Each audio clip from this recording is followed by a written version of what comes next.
Hello again, YouTube subscribers and fellow Steamians. I pose the question, why steel? Why steel? Why steel? In terms of flint and steel, I'm referring to. Well, let's look into that. So this is my personal preference, really, for if I was thinking long-term survival, self-reliance. Because let's have a look at a few of the options we've got here. We've got the good old lighter, right? Look at that, that's just pure decadence, isn't it, eh? As Dave Canterbury would say, flick the bick, instant gratification. Right? Lovely. How long will that last? Well, some of you might recognise this. This is just a cheapo off eBay ferrocerium rod, commonly known as a fire steel. This is the extremely cheapo one where it's not even all ferrocerium rod, it's an aluminium rod, or as you American guys say, aluminum rod with the ferrocerium. I don't know if you can see it there. There's a ferrocerium rod inserted into that, and I've used it quite a few times.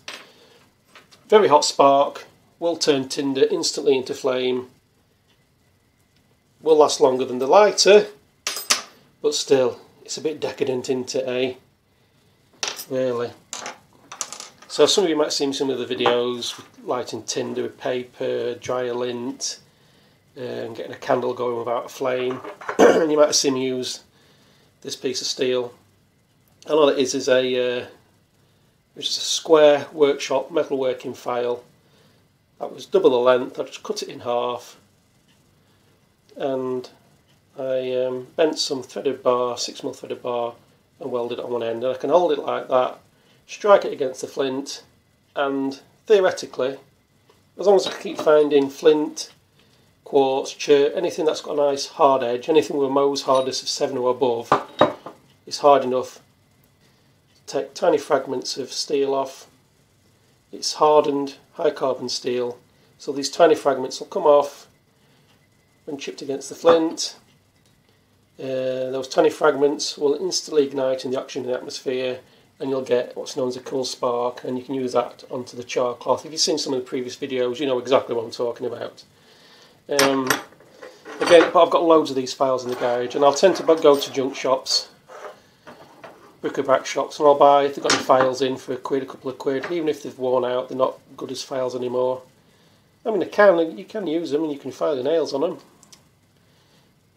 Well, you know, some of these are like 12 inches long, and I'll cut them into 3. You could put them in a vise and hammer them because it's quite brittle, and smash them into pieces, but you're going to get sharp edges and things. I like to use the angle grinder. Just be careful not to get them too hot. You don't want to get them too hot because you could take the hardness out of them. Just a quick grind down the edges, just smooth them over. You can see I've used that a few times. But I mean, I've used this many times, and it's still, I mean, that's a striking edge. You can see some of the patina that's been created. But that should last thousands of strikes. You look after that, as long as you've got flint, chert, quartz, and you always have next fire mentality, again, which is what Dave Canterbury always is telling you about.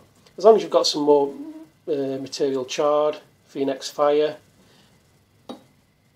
flint and steel, that's going to last you for thousands of strikes. That's going to last you a lifetime. And these ones, I mean, look how much thicker that is. I mean, you're going to be striking down there, microscopic pieces of steel every time, flying off to give you sparks. That could last multiple generations. And I've got several of these in the garage. Very cheap, and with a little bit of knowledge, you could teach people these would be excellent bartering items in the future. Because yeah, you can use your hand drill and you can use your bow drill, and I'm practicing with that at the moment. Well, that's all good stuff, really getting down to bare basics and fire starting. But those aren't going to last forever. These are going to last a very long time, and they're going to be worth the weight in gold if such an event was to occur. Just an old workshop file, just laying around, and it could be a lifesaver. It really could. So that's my answer. I mean, it's just an opinion. Yes, I have got flint and steel. I've got ferrocerium rods. I've got loads of lighters. I mean, I've bought loads of lighters in bulk. I've probably got about 500 lighters all boxed up. Because again, something happens, people are going to want fire. They're going to be a great bartering tool. So what's cost me pennies now, in the future, you know, I could be getting loads of stuff for that. Loads of money, loads of bartering items. So yeah, pure decadence really in the grand scheme of things.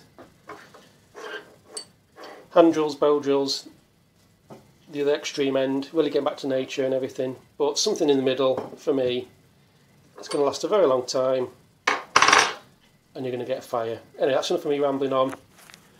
So I'll see you all later. Bye for now.